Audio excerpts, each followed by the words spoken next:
Aleluia, aleluia.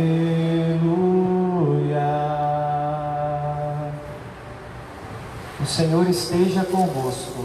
Ele está no meio de nós. Proclamação do Evangelho de Jesus Cristo segundo Mateus. Glória a vós, Senhor. Naquele tempo disse Jesus aos seus discípulos: ficai atentos para não praticar a vossa justiça na frente dos homens, só para serdes vistos por eles. Caso contrário, não recebereis a recompensa do vosso Pai que está nos céus. Por isso, quando deres esmola, não toques a trombeta diante de ti, como fazem os hipócritas nas sinagogas e nas ruas, para serem elogiados pelos homens. Em verdade vos digo, eles já receberam a sua recompensa. Ao contrário, quando deres esmola, que a tua mão esquerda não saiba o que faz a tua mão direita, de modo que a tua esmola fique oculta. E o teu Pai, que vê o que está oculto, te dará a recompensa. Quando orardes, não sejais como os hipócritas, que gostam de rezar em pé, nas sinagogas e nas esquinas das praças, para serem vistos pelos homens. Em verdade, vos digo, eles já receberam a sua recompensa. Ao contrário, quando tu orares, entra no teu quarto, fecha a porta e reza ao teu Pai que está oculto. E o teu Pai, que vê o que está escondido, te dará a recompensa. Quando jejuardes, não fiques com o rosto triste como os hipócritas. Eles desfiguram o rosto para que os homens vejam que estão jejuando. Em verdade vos digo, eles já receberam a sua recompensa. Tu, porém, quando jejuares, perfuma a cabeça e lava o rosto, para que os homens não vejam que tu estás jejuando, mas somente teu Pai que está oculto. E o teu Pai, que vê o que está escondido, te dará a recompensa. Palavra da salvação. Glória a vós, Senhor. Bem, a liturgia da palavra de hoje nos apresenta 3 práticas penitenciais muito queridas pela tradição cristã: a oração, a esmola e o jejum. A oração diz respeito à nossa proximidade e intimidade com Deus.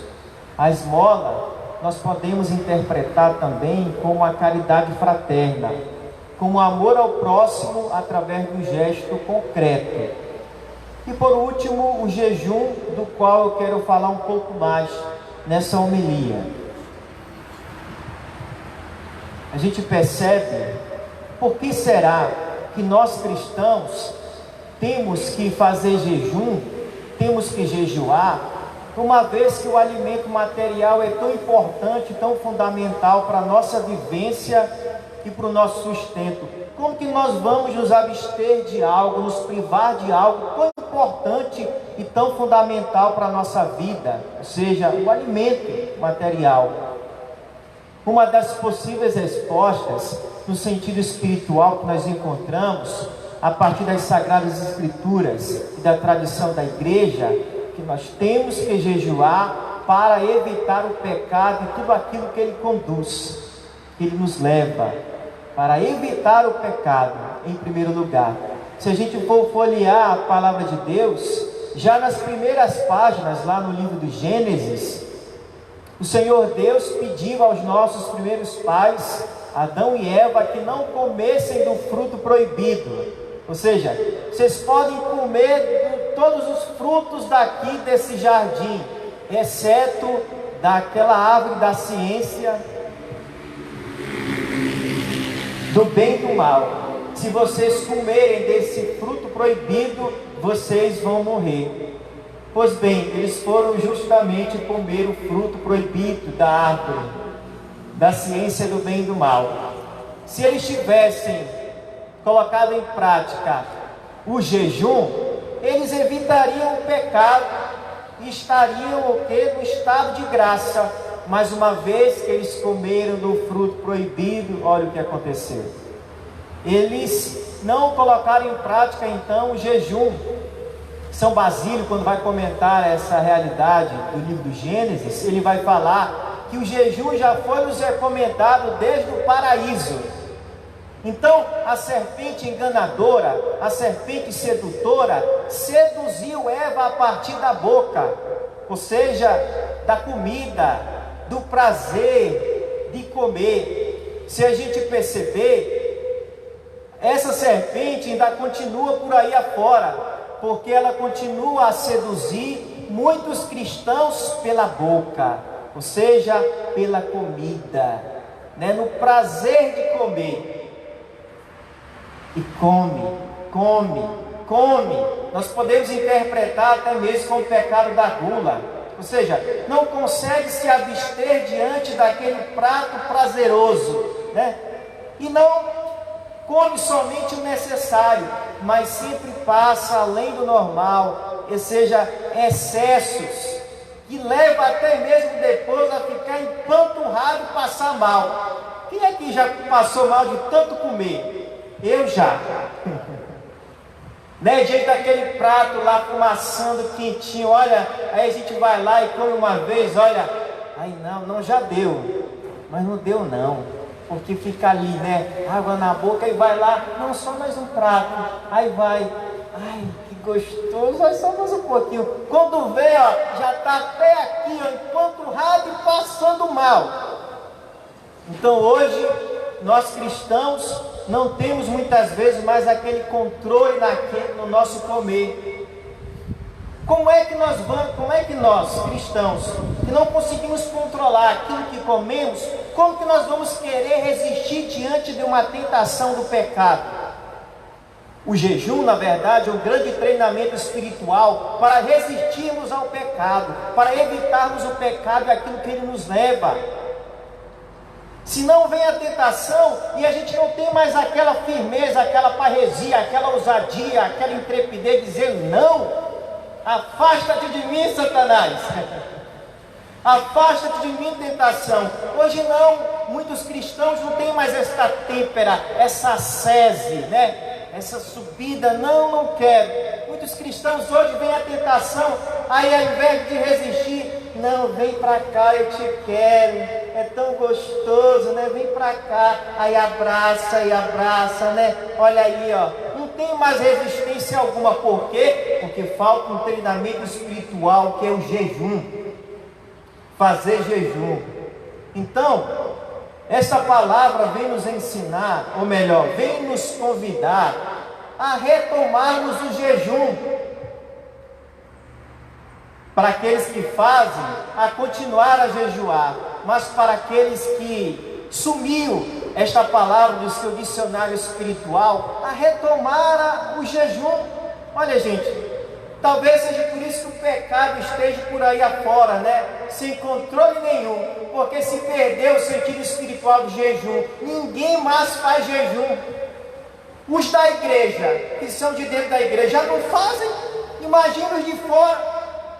Por isso que, olha aí, não tem mais resistência nenhuma ao pecado. Por isso que aí, o mundo envolto às trevas do pecado, porque nós somos cristãos muitas vezes que não somos treinados no jejum e não resistimos mais ao pecado, à tentação e assim por diante. Então retomemos o jejum.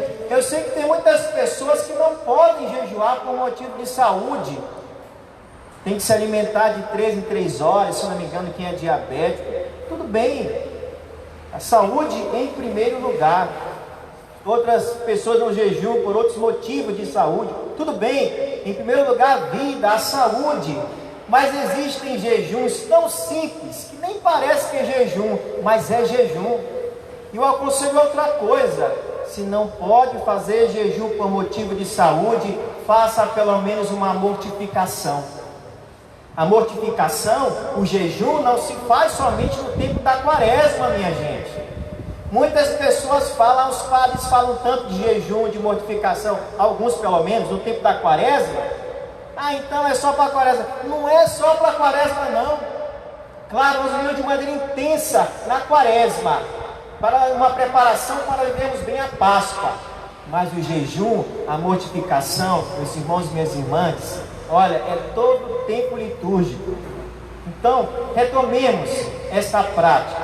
Encerro contando um fato da vida de São João Maria Vianney. São João Maria Vianney, ele recebeu na sua paróquia um neo-sacerdote, que foi ajudá-lo pastoralmente ali para lidar com o povo de Deus, depois de muitos anos de São João Maria Vianney ficar sozinho ali na paróquia. E logo quando ele chegou em Ars, que era a cidade onde ele foi paro, o povo não queria saber de Deus. O povo vivia uma vida toda troncha, toda torta, não queria saber de Deus. A igreja lá da cidade estava entregue à teia das aranhas, de aranhas, que ninguém ia na igreja. Então São João Maria Vianney, ele partilhando com esse neo-sacerdote, disse o seguinte: as primeiras conquistas que eu obtive de conversão nesta cidade foi a partir de 3 coisas que eu realizei. Vejam bem o que ele disse: o que afugenta o demônio, o que afasta o demônio, muito mais do que a disciplina e muitas penitências que eu fiz, o que afugentou, o que afastou o demônio, foram 3 práticas, 3 privações que eu fiz. O privar-se no comer, no beber e no dormir. Ele partilhou isso com o neo-sacerdote. As minhas primeiras conquistas de conversões em Ars foi devido a essas 3 práticas que eu realizei. Eu afugentei o demônio, afastei o demônio a partir dessas 3 práticas: o privar-se no comer, no dormir e no beber. Meus irmãos e minhas irmãs, existem demônios na nossa vida que nós podemos interpretar como pecados, como assim falavam os santos pais da igreja, os padres do deserto, comparavam demônios com os pecados.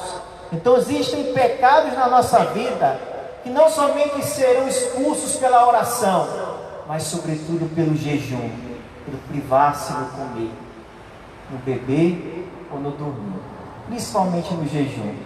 Talvez este vício que nós temos, esse mau comportamento que nós temos, ainda não foi expulso da nossa vida, porque não basta somente orar, tem que jejuar. A gente vê o próprio Jesus que falou para os seus discípulos: essa espécie de demônio só é expulso pela oração e pelo jejum. Retomemos então essa grande prática espiritual e penitencial na igreja, que muitas vezes é esquecido hoje na vida de muitos cristãos.